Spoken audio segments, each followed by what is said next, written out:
نحمده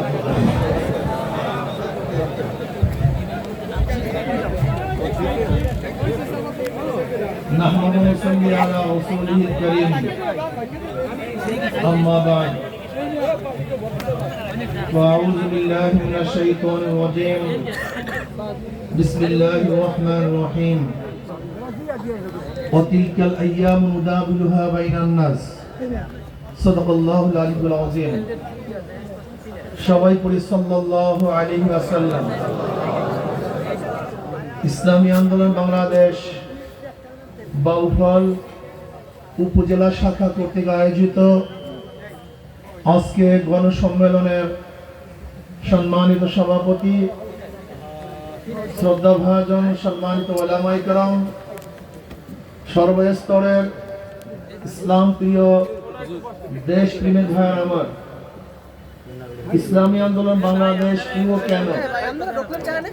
ইসলামী শুধু দেশ, দল এবং নেতা পরিবর্তনের মাধ্যমেই মানুষের শান্তি আসতে পারে না, বৈষম্য দূর হতে পারে না।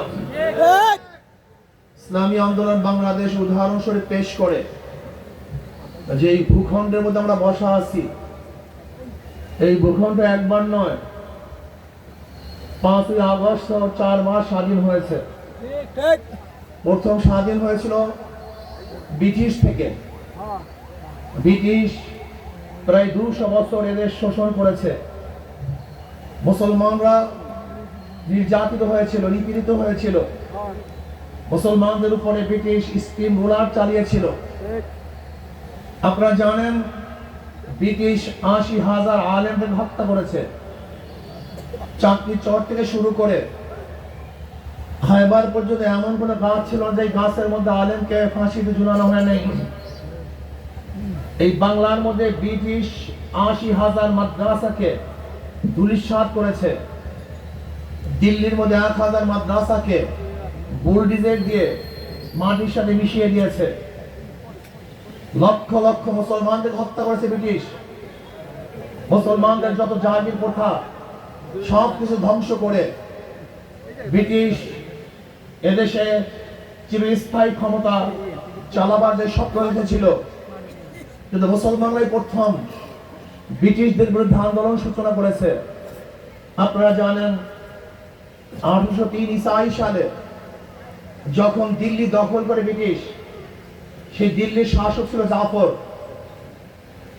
ওই সময় শাহ আব্দুল আজিজ সাহেব রহমতুল্লাহ ঘোষণা দিয়েছিলেন আজকে থেকে পাক উপমহাদেশ দারুল ইসলাম নয়, দারুল হরব।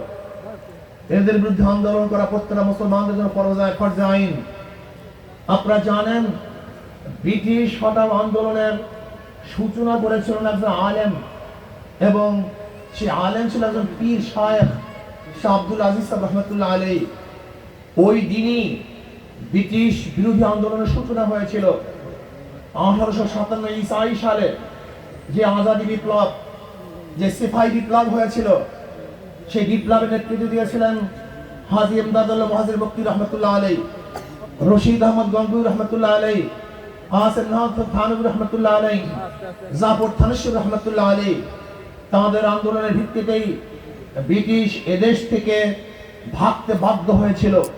ভেবেছিলাম বৈষম্য দূর হবে, মানুষ শান্তি পাবে, মানুষ মুক্তি পাবে, প্রত্যেকটা মানুষের অধিকার ফিরে পাবে।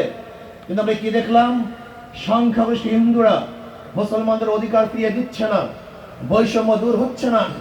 আমরা আবার চিন্তা করলাম যদি ভারত থেকে আলাদা একটা ভূখণ্ড মুসলমানদের জন্য করতে পারি, তাহলে হয়তোবা এদেশের মানুষ শান্তি পাবে, মুক্তি পাবে, বৈষম্য দূর হবে।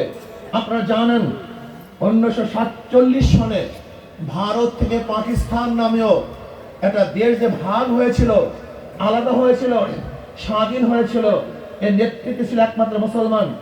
মুসলমানদের কারণেই পাকিস্তান নামে একটা দেশ আমরা পেয়েছিলাম। আপনারা জানেন আজও ভারতের হাজারো লোকেরা সে অপবাদ দিচ্ছে যে মুসলমানরা দেশ ভাগ করেছিল। হ্যাঁ, এই পাকিস্তান আমরাই ভাগ করেছিলাম, কাজে পাকিস্তান অন্য কোনো ব্যক্তির দেশ নয়, কোনো গোষ্ঠীর দেশ নয়। পাকিস্তান একমাত্র দেশ হলো মুসলমানদের দেশ।